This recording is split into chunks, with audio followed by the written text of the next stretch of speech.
On a rainy night, the doorbell kept ringing. She was outside, drenched, clutching a child tightly to her chest. "Call me Daddy." Her voice trembled as she spoke to the little girl, feverish and dazed. I stood frozen at the door, the steam from my instant noodles stinging my eyes. When we broke up, it was so humiliating that I didn't even know she existed. The medical bills wiped out most of my savings. And now, the child's feverish little hand clutched my finger as he mumbled, The photo Mommy was looking at. She turned her face away, afraid to look at me. The rain hitting the window sounded like beans popping. I had just lifted the lid off my instant noodles when the doorbell rang. Through the peephole, I saw a corner of clothing soaked through, pressed under the cold porch light. I didn't open the door. This house is in the Oak Bay community, in a remote spot. Not many people know about it. The doorbell rang again, insistently, one chime after another, mixing with the sound of the rain, somewhat forlorn. I frowned and opened a crack. Wind, carrying rain spatters, rushed in first. Then I saw her, Sophia. I almost didn't recognize her. Her hair stuck to her cheeks from the damp, her face frighteningly pale, her clothes completely soaked, outlining an excessively thin frame. She was clutching something tightly in her arms, wrapped in the same soaked coat. "Ethan." Her voice was hoarse, torn open by the wind and rain. My hand was still on the doorknob. I didn't let go. Something wrong. She and I hadn't seen each other in 3 years. It wasn't exactly a dignified split. Her eyes were blank, devoid of expression. She only held that bundle in her arms more tightly. The bundle stirred, revealing a small face, flushed and pink, eyes closed, long wet eyelashes. It was a child about 2 or 3 years old. My heart sank. The steam from the instant noodles rose up, and it felt a bit stifling. She looked up at me, her lips trembling, not from the cold, but with the kind of quiver that comes from forcing something down. "Call me Dad," she said softly to the child in her arms. The child hadn't opened his eyes, probably asleep or ill. A buzz went off in my head, as if a string had snapped. The motion-activated light in the stairwell suddenly went out. In the dark, there was only the sound of rain and her suppressed breathing. The light came on again. I was still frozen at the door. She stepped forward and handed over the child, clumsy, as if she had used up all her strength. "Your daughter," she said. "Ethan, look at her." The cup noodle lump sat on the table, the steam already dying down. The child was on my sofa, wrapped in my dry towel, still asleep, her little face flushed bright red. Sophia stood at the side, twisting her fingers, her nails digging into the flesh. "What's going on?" I heard my voice come out dry. She didn't look at me, staring at the child. "High fever for 2 days. Not going to the hospital?" "Went. Ran out of money." She spoke slowly, word by word, squeezing each out from her throat. "Took the medicine, but it didn't help." I took a breath. My lungs felt a little cold. "Mine." She finally turned to look at me. There were some bloodshot veins in her eyes, and something I couldn't read, very heavy.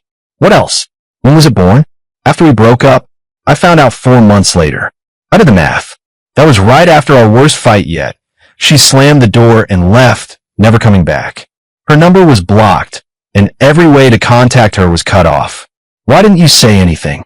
She tugged at the corner of her mouth, part smile, part not. She said what? Say congratulations on becoming a father? Or say, do you want to come and see? "Ethan, you didn't want to see me back then, I know." The voice-activated light went out again. I didn't turn it on. In the darkness, her voice was a little softer. "I didn't come looking for you. This time, there's really no other way." The child suddenly hummed, very softly like a kitten. She immediately lunged forward, flustered, feeling his forehead with her hand. "We have to go to the hospital." I said, "I'll go now." She didn't move. "I have no money." "Edo." I picked up the car keys, walked to the sofa, and intended to hold the child. She instinctively blocked me, her arms stretched out in front of the child like a startled mother beast. I looked at her, and she slowly lowered her hand. I bent down and carefully lifted that warm, wriggling little body into my arms. Very light, frighteningly soft, and abnormally warm. Somewhere in my chest tightened suddenly. Sophia was following behind me, her steps a little light. I parked downstairs. The rain had grown heavier. I handed the child to her, took off my coat and draped it over the child's head, then ran toward the parking spot. The car came. She stood under the canopy holding the child, as thin as a sheet of paper. Got in the car, turned the heater to full blast. On the way to the hospital, no one spoke. Only the sound of the wipers swiping back and forth, and the child's quick, anxious breathing. Waiting at the red light, I glanced at her profile. Taut, her mouth pressed downward, staring at the road blurred by rain, but her eyes were unfocused. Registration.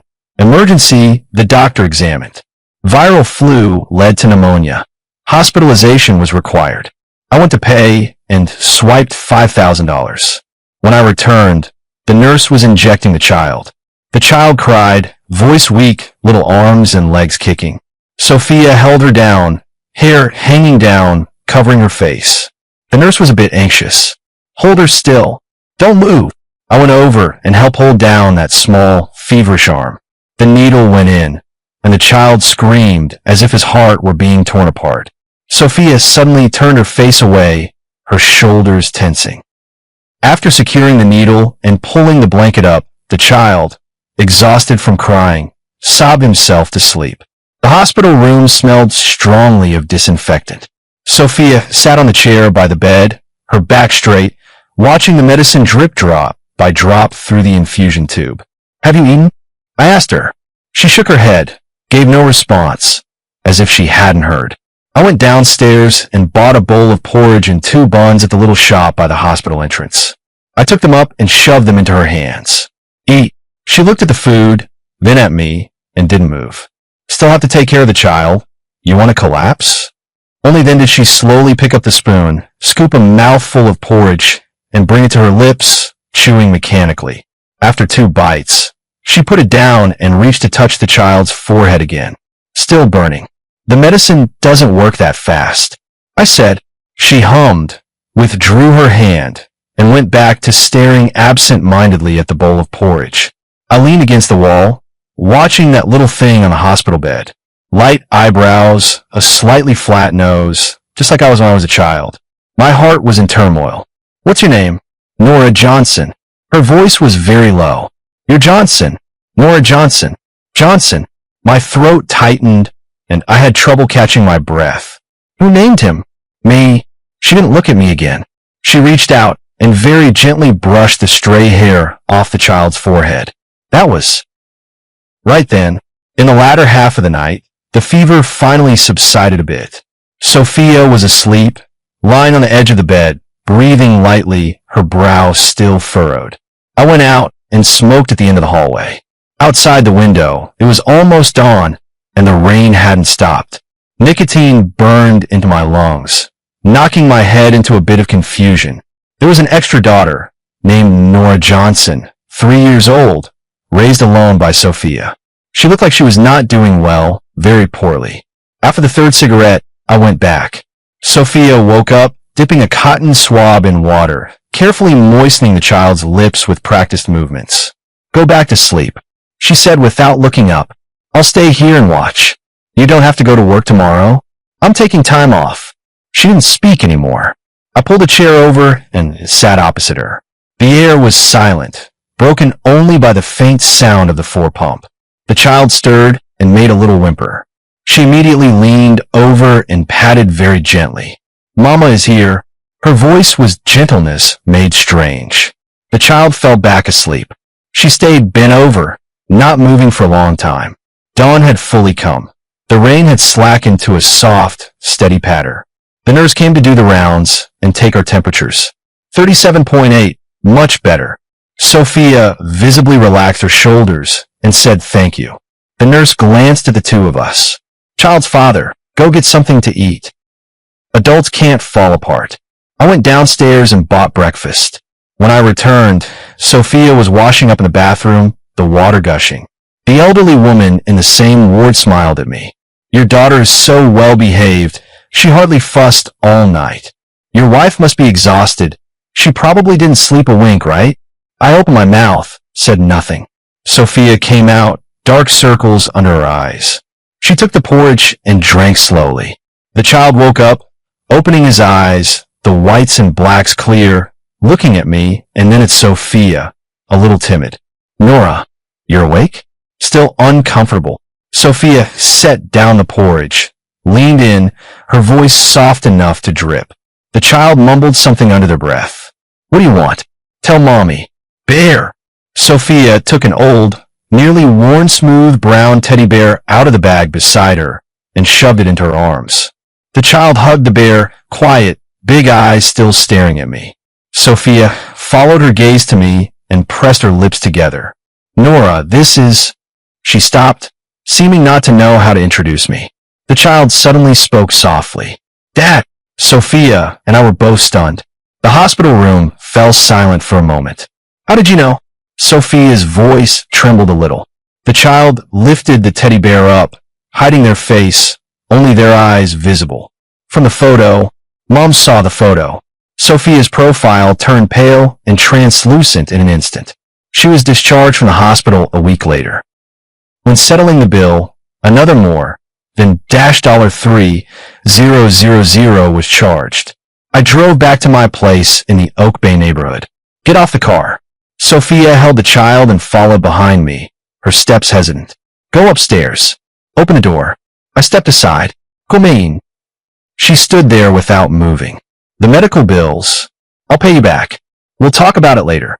The room was still the way it had been when I left. The instant noodle cups hadn't been cleared away, and it was a little messy. She stood in the middle of the living room, looking a bit at a loss. The child looked around curiously. You sleep in the bedroom. I pointed inside. I'll sleep on the sofa. No need. The child's just recovered. They can't catch a chill.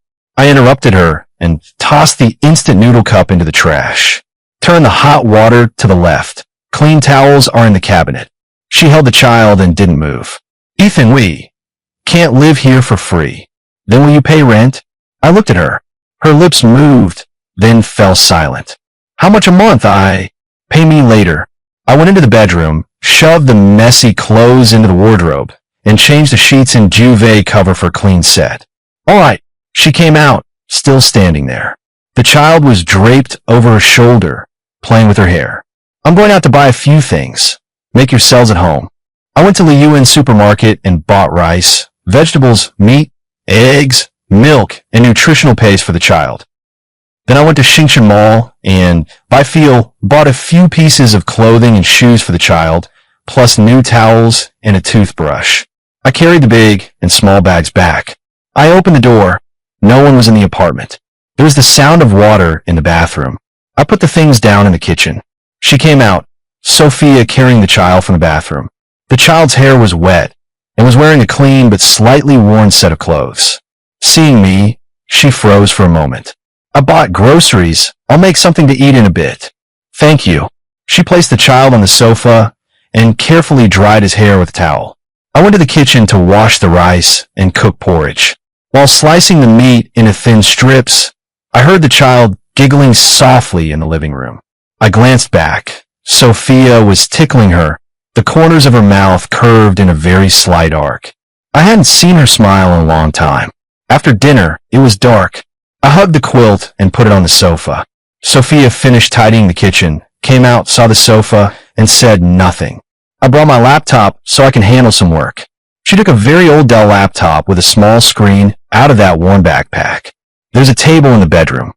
No need, this is fine. She sat at the other end of the sofa and turned the device on. The child was asleep.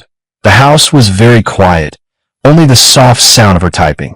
I glanced at my phone to check the news, my mind elsewhere.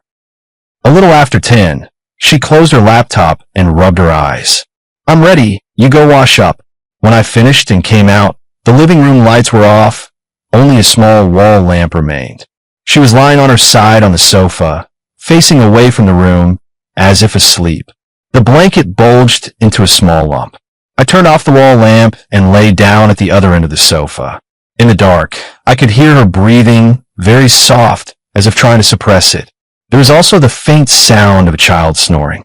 Strangeness, and a bit abruptly, lodged itself into my life like a pebble thrown into dead water.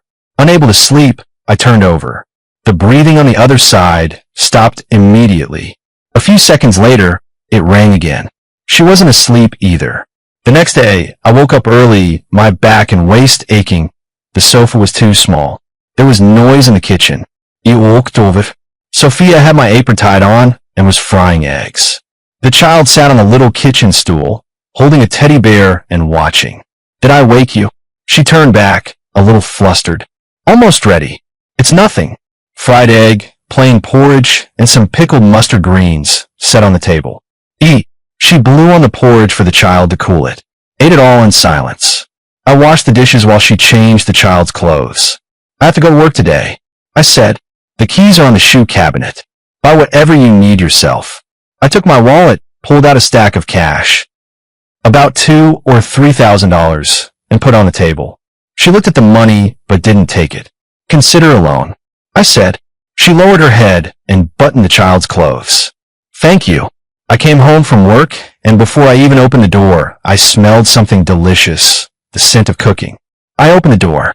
The child was sitting on the floor playing with a few colorful blocks, the ones the previous landlord had left behind. In the kitchen, Sophia was cooking. 2 dishes were already on the table, green pepper and shredded pork and tomato scrambled eggs. You're back. She turned back, sweat on her brow. Almost done. The child saw me, set down the building blocks, wobbled to his feet, said nothing, just stared. I changed my shoes. Uncle, come eat. Sophia came out carrying the dish. The child spoke softly. Uncle, come eat. Her voice was thin. Yeah. I sat down. 3 dishes and a soup. Tasted. Not bad. After dinner, I washed the dishes. She mopped the floor. The child followed behind her like a little tail. Dragged to my feet. Lift your foot, she said. I lifted my foot. Days passed like this, a little strange, but also somewhat natural. She was no longer so tense. Sometimes I came home late from working overtime. The living room light was on and dishes sat on the table, bowls turned upside down. She sat on the sofa working on her laptop, the child asleep beside her. When she heard the door open, she would look up. Have you eaten? Not yet. The food might be cold. Heat it up. Yeah. I want to heat the dishes. Ate. And she kept working. Occasionally, the child would cry and refuse to sleep. She soothed him in the room, humming softly, the tune indistinct. I lay on the sofa, listening. On the weekend, I went to Shinshin Mall and bought a children's bed. They delivered it to the door. The installer was setting up the bed in the room. She stood at the doorway watching. How much? No need. I cut her off. Leaving it as is fine. Made the bed, tidied the room. The spare bedroom that had been a junk pile actually looked presentable. The child was very happy, rolling on the new bed, hugging a little teddy. Norris, she announced.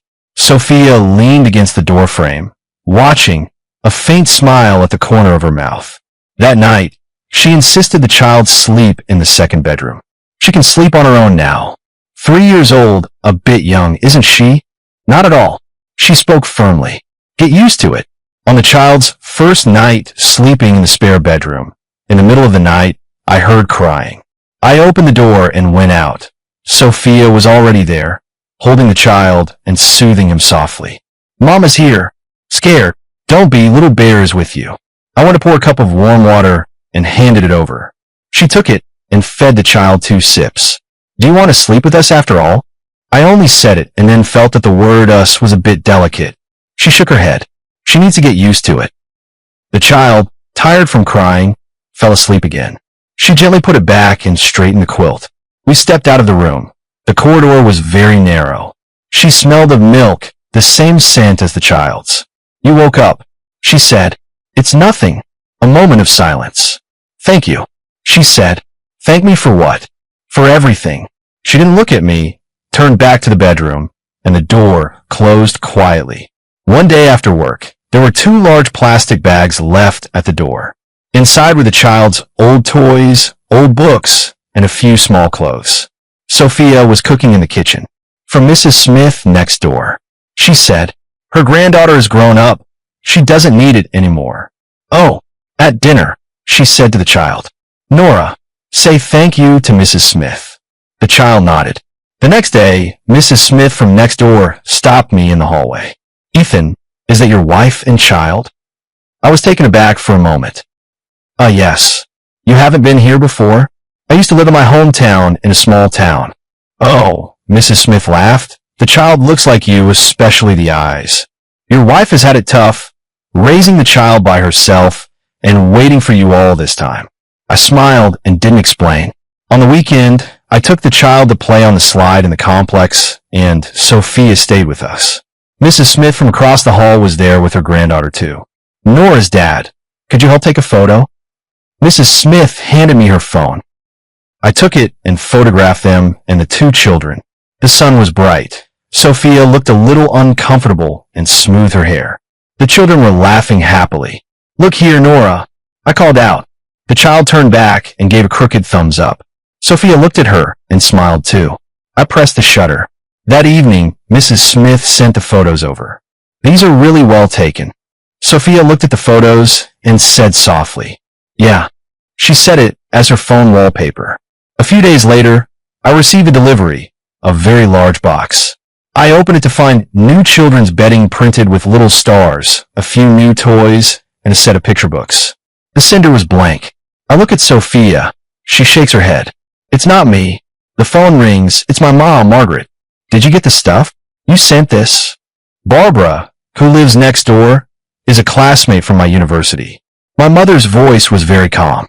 She said you have a daughter, 3 years old, named Nora Johnson. When are you going home? Bringing the child and her. I watched the child playing with new building blocks and Sophia's face tense up in an instant. Mom, about this. No need to explain. My mom interrupted me. Come home and have a meal first. Let me see my granddaughter. The call ended.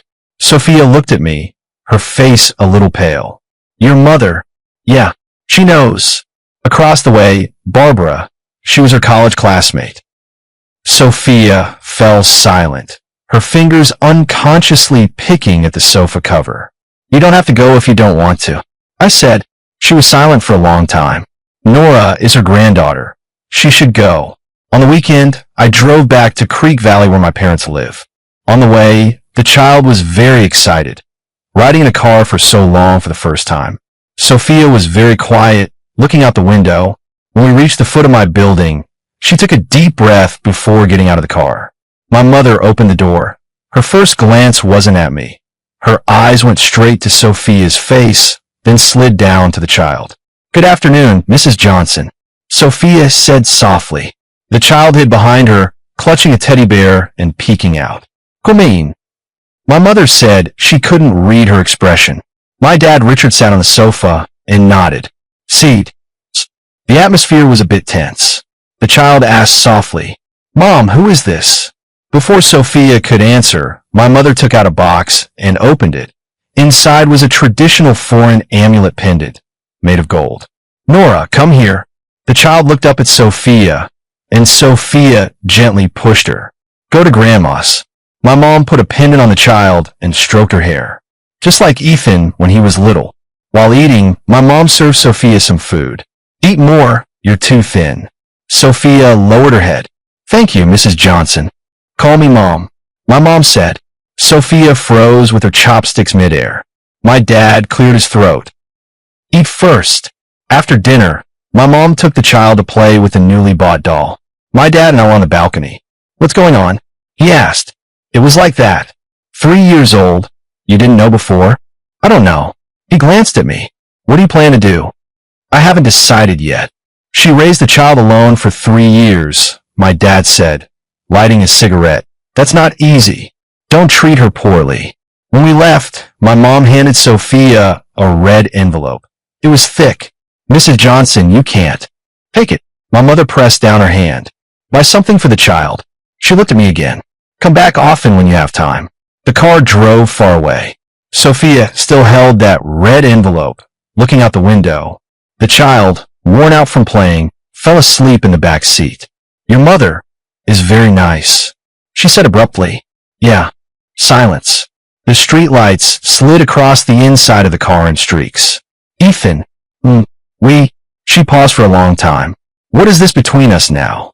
Days slipped away like water, seeping into sand, silently sinking downward. Sophia found a job as a cashier at Vanavond supermarket, a few stops from home. I went to work during the day. She took the child to the nearby community daycare, picked them up after work, then cooked and waited by the door. Sometimes I worked late. When I came home, the living room light was on and the dishes were covered on the table. She wasn't in the living room, and there was no light under the door of the second bedroom, probably asleep. A few coins lay on the coffee table. They were what was left after buying groceries. I didn't move. That day I got off work early and passed by that Liuan supermarket. The storefront was small, the shelves cramped and close together. She stood behind the register, wearing an ill-fitting dark red uniform, her head bowed as she scanned items. Her hair was tied up carelessly, stray strands hanging at her neck.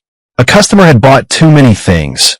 A plastic bag handle snapped, and the items spilled everywhere. She hurried around, crouched down, and began picking them up. Someone was urging, "Hurry up, what are you doing?" She didn't speak. Flustered, she stuffed things into a new bag, sweat at her temples. I walked in. She was about to hand the heavy bag to a customer. I took it. "I'll go." She saw me and froze. "What are you?" I said nothing and handed the bag to the man whose face was full of impatience. The man muttered and left. She stood in place, her fingers rubbing the hem of her work uniform. "Not off yet?" I asked. Half an hour left. I'll wait for you outside." I stood at the supermarket entrance smoking. When the cigarette was nearly finished, she came out, her work uniform gone, wearing her old coat. "Where's Nora?" "The daycare aunt is watching her. I'll pick her up in a bit." Walking side by side, no words. To the daycare, pick up the child. The child hurled himself at her legs and hugged them. "Mom." Seeing me, she added in a quieter voice, "Uncle." At home, she cooked while I played with the child and the newly bought puzzle. The child put the pieces in the wrong place, got anxious, and hummed. I took one down for her. "Try this one." She looked up at me. "Thank you, Uncle." She asked at the dinner table. "Not busy today?" "Not bad. From now on, don't go to the supermarket anymore." The hand she was using to pick up food froze. "What's wrong?" "Long commute, little money, standing too long." I asked about Nora's daycare fees too. They could be paid quarterly, a bit cheaper. She kept her head down eating, didn't reply. That night, after I finished showering and came out, she was sitting on the sofa, her laptop closed. "Ethan." Money. I worked it out. The supermarket pay is low, but it can help a bit. Daycare fees, living expenses, rent. You can't pay for everything. I still haven't paid you back the medical bills. We'll talk about it later. I wipe my hair. That job drains people too much. You've fallen. What about Nora? She was silent. A few days later, she stopped going to the supermarket and started taking on some translation gigs, her old trade. Leaning over the coffee table, facing that old Dell laptop, she sat for most of the evening. Sometimes I wake up in the middle of the night and see the living room lights still on. The screen light falls on a profile. She looks very focused. When the child turns over, she immediately minimizes the window and gets up to check, moving quietly. Autumn comes, and the rain starts falling more often. The child has a bit of a cough again, not serious, but sleeps restlessly at night and always needs to be held. Sophia walks around the room, holding him, humming. I pushed open the spare bedroom door. "I'll take him." She shook her head. "You still have work tomorrow." "It's nothing." I took the child in my arms, a small bundle, curled against me, her head nuzzling my shoulder, breathing with a little wheeze, a bit warm. I touched her forehead. "It seems to have a fever again." Sophia took the thermometer, 38.2 degrees. Gave water, did physical cooling. Fussed until the middle of the night. The temperature went down a bit. The child is asleep, put back in bed. Sophia slumps in the chair by the bedside, her face weary. "Go to sleep." I said, "I'll stay and watch." She didn't insist and went back to the master bedroom. I leaned against the child's bed. Looking at that little face, my breathing evened out. In the latter half of the night, a chill seeped in. I gave a start and woke up. There was a thin blanket added over me. Sophia sat beside me, also awake, watching the child. "Did I wake you?" she asked softly. No, dawn was coming. A gray-white light filtered through the curtains. Was it like this before? I asked. When she was sick. She softly responded, Once she had rosella and her fever reached 40 degrees. I carried her to the hospital by myself, couldn't hail a cab, and we walked for a long time. She vomited all over me on the way. I was on an 4-drip in the hospital for 3 days. I didn't sleep a wink. Her voice was flat, without inflection, as if she were talking about someone else. At that time I kept thinking, if only you had been there. She stopped, not continuing. I could hear the early bus passing by outside. Go to sleep, she said. It's almost dawn. My college classmates were having a reunion. I never used to go to these, but somehow this time I agreed. The private room was noisy, the smell of smoke and alcohol mixed with grilled meat. Someone tapped my shoulder. Ethan, not bad. I heard you have a daughter? You hid that well. When did that happen? I never heard you got married. What does your wife do? Bring her out so we can meet her. I took a gulp of beer. Maybe later. Olivia Davis, a former classmate who once asked me out, sat opposite, smiling as she sized me up. It's hard to imagine what kind of father you'll be. Just like that. Are you strict with the child? You used to have a bad temper. Not bad. When the event ended, someone who drank too much looped an arm around my neck. Bro, seriously, back then Sophia, you two were such a shame. Such a beautiful girl. She was so devoted to you. What happened later? How did you split up? I forgot. I shoved them into a taxi and walked back by myself. The night wind was cool, giving me a headache. When I got home, someone was standing at the door, a slender shadow. It was Sophia. She was wearing a coat, as if about to go out. Why are you standing here? You didn't pick up when I called. She said, Nora has a slight fever. We're out of fever medicine at home. I went out to buy some and forgot my keys. I fumbled for my phone, several missed calls. Did you buy it? Yeah. She was holding a box of medicine. I'll go take a look. The child was sleeping fitfully, his forehead a bit warm, but not feverish. I wrung out the towel and wiped her forehead and hands and feet. Sophia stood to the side. Is the reunion fun? She asked unexpectedly. Just like that. Did you run into someone you know? Yeah. Did Olivia leave? I stopped moving. Olivia was that classmate. She left. Oh, she didn't ask again. I tucked the child's quilt neatly. Later she asked me how we split things. Sophia looked at the child. Her profile was somewhat blurred under the nightlight. What do you mean? I forgot. She let out a very soft laugh. It's kind of hard to remember. At that time, I was too young. I said. She didn't reply. After a long while, I thought she wouldn't speak again. Ethan. If back then, I hadn't left or I had told you. Her voice was very low, almost a whisper. Would things have been different? I didn't answer. She didn't seem to expect an answer either. She turned and walked out. Go to sleep. The door closed softly. I was on a 3-day business trip and returned in the afternoon. I opened the door. No one was home. On the bed in the spare room, the child's little Teddy lay there all alone. There was a note weighing down the coffee table. Took Nora to Oak Bay Community Hospital to get vaccinated, back soon. The handwriting was a bit messy. I put down my luggage and took a shower. When I came out, I heard the sound of the door opening and a child's giggle. Mom, gently. It tickles. Sophia held the child, pressing her forehead to the child's forehead, smiling as she dodged.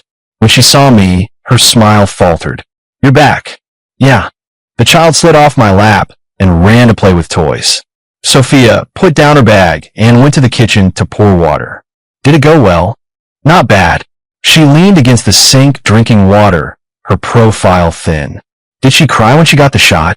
No, she just twice. Better than you, she said suddenly. I looked at her. You used to look as pale as paper when they drew blood at school. I even had to help you carry your bag. Did I? Yes. A corner of her mouth lifted, then quickly smoothed out. Like a lake into which a stone had been thrown, the ripples faded and calm returned. That evening, she cooked a few dishes, spicy diced chicken and boiled sliced pork in spicy broth. These are all things I used to love to eat before. They have strong flavors. The chili at the supermarket was on sale. She explained, so I bought a bit more. While we were eating, The child was overwhelmed by the spice, sticking out their tongue and panting. She hurriedly poured water. Mom, it's spicy. Sorry. I forgot to make you a non-spicy one. She was a bit annoyed. It's nothing, I said, and picked up a pair of chopsticks with some chicken. The taste hasn't changed. Her motion of scooping rice paused for a moment. Is that so? Yeah. After the meal, she washed the dishes while I did puzzles with the child. The child couldn't fit the pieces, acted up, and pushed the puzzle aside. I'm not playing anymore. What do you want to play then? Ride a horse. Her eyes shone as she looked at me. I was stunned. Sophia peeked from the kitchen. Nora, don't be rude. The child pouted. He bent over. Come up. The child cheered, climbed onto my back, and wrapped small arms around my neck. Hold on. I carried her piggyback and crawled around the living room once. She was very light, her laughter ringing in my ears. Sophia stood in the kitchen doorway watching, her hands wiping her apron, saying nothing. Her eyes showed a mix of emotions. The child was tired from playing and was leaning against my back, nearly asleep. I put her back in the small bed and tucked the blanket around her. Outside, Sophia was still standing there. Thank you, she said. It's nothing. Silence stretched between them. She hasn't been this happy in a long time. Sophia said softly, you can stay with her more often from now on. I said. She glanced up at me once, then looked down again. The weather had gotten fully cold. The heating hadn't come on yet, and the room felt a bit gloomy. Sophia's old Dell laptop had completely died. The screen was black, and it wouldn't respond no matter how she pressed it. She stared at the computer for a while, said nothing, then got up to do the laundry. The water gushed loudly. The next day after work, I brought home a new laptop, a slim model, and set on the table. She saw it and froze. Here you go. I said, you can't stop taking translation jobs. She looked at the box and didn't move. Too expensive. Deduct it from the rent. I said. She rubbed her fingers on her apron, then carefully opened the box. She took out the laptop, a silver case very shiny. Thank you. Her voice was very soft. Try it. She plugged it in, powered it on. The screen lit up, the light reflecting in her eyes. It'll be quick, she said, her fingers sliding across the touchpad. Much faster than that. The child ran over and curiously touched the screen. Mom, it's pretty. And then pretty. She looked up at me. Really? Thank you. It was nothing. At night, I got up to drink some water. Light slipped under the door of the secondary bedroom. I pushed the door open. She was sitting at the small desk, facing a new computer. The screen was filled with dense foreign language documents. Not asleep yet. She turned back, a little embarrassed. Finish this bit and then sleep. Don't stay up too late. Got it. When I closed the door, I heard her hum a song very softly. The melody was somewhat familiar. It was the tune she used to hum when she stayed up late working on drafts. Weekend, a rare sunny day. Took the child to Maple Leaf Park. The leaves turned yellow and fell all over the ground, crunching underfoot. The child ran ahead, chasing pigeons. Sophia followed behind, calling for her to slow down. I walked at the back. The sunshine made everyone feel lazy. The child fell on the grass, didn't cry, got up by himself, brushed off the dirt, and kept running. Sophia exhaled in relief, looked back at me, and smiled. There were fine lines at the corner of her eyes that hadn't been there before. Eating a sandwich I brought on a park bench at noon. The child nibbled the bread, watching others fly kites. Mom, a kite. A kite. Can we release them too? Next time, Sophia said, I didn't bring any today. The child was a little disappointed, but was soon distracted by a butterfly that flew by. Sophia handed me the water bottle. Drink some water. I took it. There was a faint lipstick mark on the bottle's mouth. She didn't used to like wearing lipstick. Now it seems she still doesn't often wear it, unless she's going out. What are you looking at? She asked. Nothing. I twisted off the bottle cap and drank. The water was warm. In the afternoon, the child got tired from playing and fell asleep in the stroller. We slowly made our way back, our shadows stretched long. It's been a long time since I've gone out like this. She said, yeah. Nora is very happy. What about you? She turned her head to look at me. What? Are you happy? I thought for a moment. Not bad. She smiled faintly and didn't ask again. At the building, she carried the child upstairs first. I parked the car. When I went back, I heard her talking on the phone on the balcony, her voice hushed. I'll find a way to get the money. Give me a little more time. Mom, I know. I stepped back a few paces and knocked on the door again. The voice inside fell silent. She came to open the door, her expression as usual. The food's ready. While we ate, her phone lit up a few times. They were all text messages. She didn't look at them and just turned them off. Something wrong? I asked. No, just selling something. She tucked a piece of egg onto the child's plate. Hurry up and eat. It rained heavily through the night. I was awakened by thunder. Then I heard the secondary bedroom door open and the faint sound of a child crying. I got up. Sophia was already there, holding the child. The thunder woke me up. The child huddled in her arms, sobbing. Daddy. The voice was very soft, lost in the sound of the rain. Sophia and I both paused for a moment. Daddy. The child mumbled again, burying her face in Sophia's chest. Sophia patted her back, looked at me, her expression a little complicated. It walked over. Let me. The child wriggled, reached out for me to hold them, very naturally. I took them into my arms. She hugged my neck and sobbed softly. Scared? Don't be. Grandfather Thunder is beating the drum. I walked around the room holding her, humming an off-key song. Sophia leaned against the doorframe watching. When the rain eased, the child fell asleep. I gently put him back in bed and tucked the blanket around him. Sophia was still standing there. She called you Daddy. She said, yeah. You said yes. Yeah. In the dark, I couldn't make out her expression. Only the sound of rain and our breathing. Go to sleep, she said. When she turned, her shoulder brushed my arm very lightly. My mom called again. Next weekend is your dad's birthday. Come back for a meal. Bring Nora and Sophia. I related. Sophia was cutting potatoes. The knife paused. Okay. She resumed cutting, the shreds very fine. Should I bring anything? No, just go. On the weekend, I went to the Star Mall. She spent a long time choosing a wool sweater for my dad and a silk scarf for my mom. I don't know if it's suitable. She felt a little uneasy. It's fine. On my dad's birthday, quite a few relatives came to the house. The child was being stared at, a little timid, constantly pulling on Sophia's hand. Eyes like Ethan, nose like his mother, delicate. Sophia forced a smile, playing along. When we were eating, my mom served Sophia some food. Eat more. You seem to have lost weight again recently. Thank you, Mrs. Johnson. Still calling me Mrs. Johnson? My mom looked at her. Sophia froze mid-chopstick. Everyone at the table was watching. The child looked up in a babyish voice. Mom, Grandma wants you to call her Mom. The whole table laughed. Sophia's ears flushed a little. Mom. Her voice was very quiet. My mom smiled and gave her another piece of fish with her chopsticks. All right. On the way back, the child was tired and fell asleep in the back seat. Sophia looked out the window.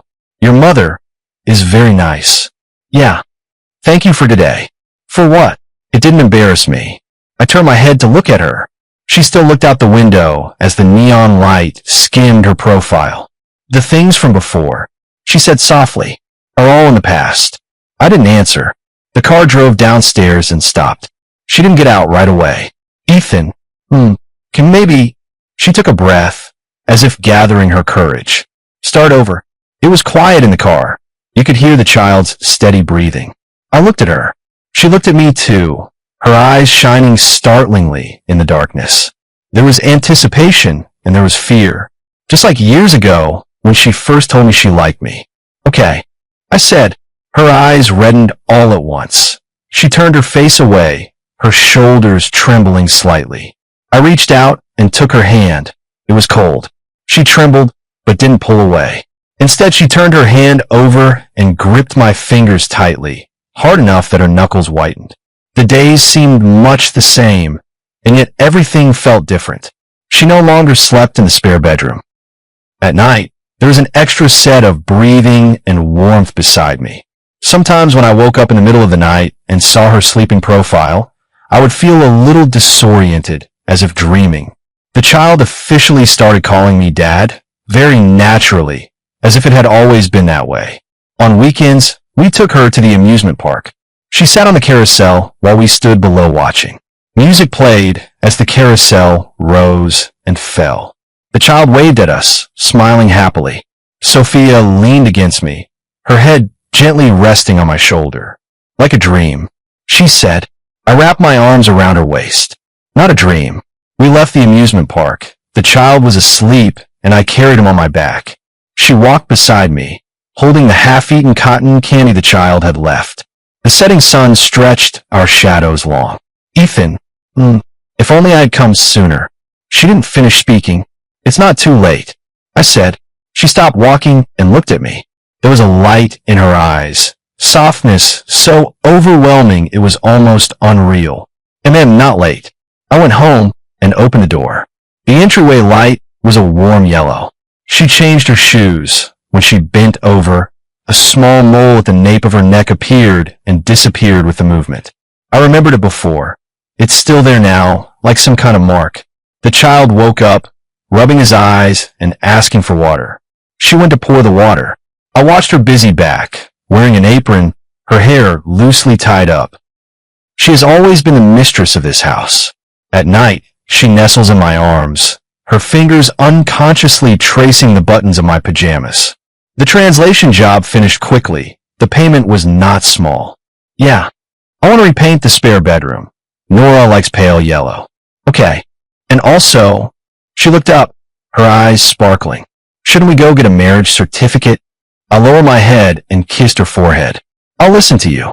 She smiled, burying her face in my chest, her voice muffled. Ethan, yeah, don't lose me again this time. No, I held her tightly. Not even if it kills me.